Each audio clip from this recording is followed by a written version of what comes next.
Hello everybody, my name is Marcelo Vignali and I have a tip for you. Now as you know, I keep a mobile studio on my shoulder, and this is my art bag that I take with me. And I do a lot of sketching out in the coffee shops and things like that, and I draw a lot of the people that I see passing by, and I use the world around me as my classroom. But I've got a special tip in regards to what you can do in order to get better at designing, and also better at being able to recognize little bits of color and also with patterns.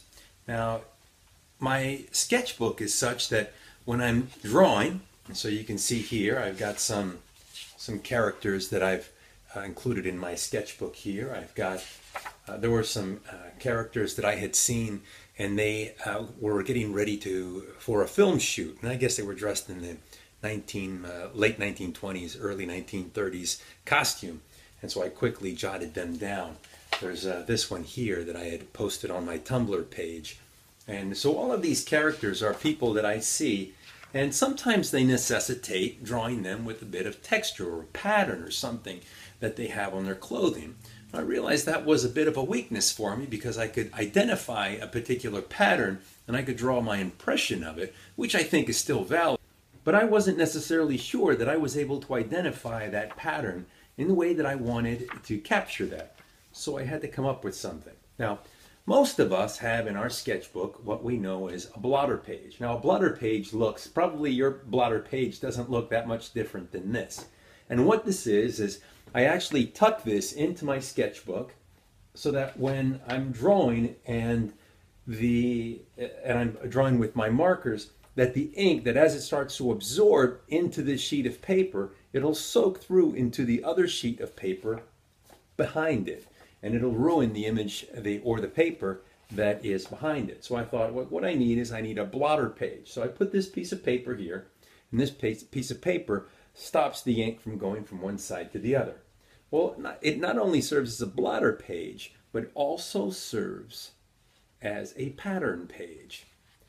Now what I did was I went to the internet and I grabbed a series of textures that I found. Now some of these textures I had grabbed from different textiles and things as such, and I went ahead and I made a big sheet that had all these various textures, because I found that when I was looking at individual patterns, I was seeing patterns within the patterns, in the sense that a plaid pattern was very similar in terms of its scale, and there would be different colors of this plaid pattern, but plaid was organized in one particular way.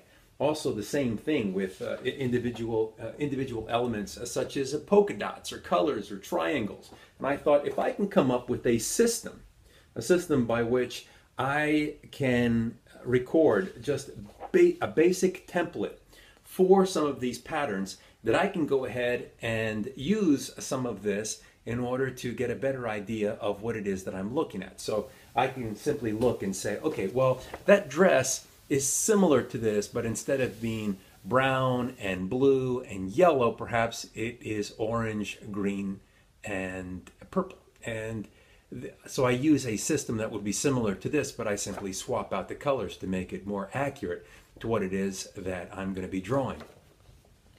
Because it's a mobile studio, because I have a mobile studio, and then this would be my reference library.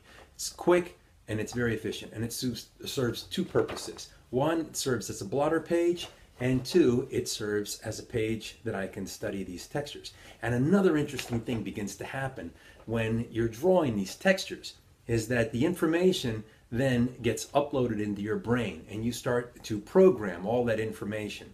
Then whenever you need to recall that, you're able to draw it without necessarily even looking at your cheat sheet anymore. I hope that helps. I hope that's a fun tip and something that you can play around with in your sketching adventures as you set your mobile sketch studio as you go out to go and draw at some of these coffee shops and various public places. Enjoy, and I hope to be talking with all of you soon. Take care. Bye-bye.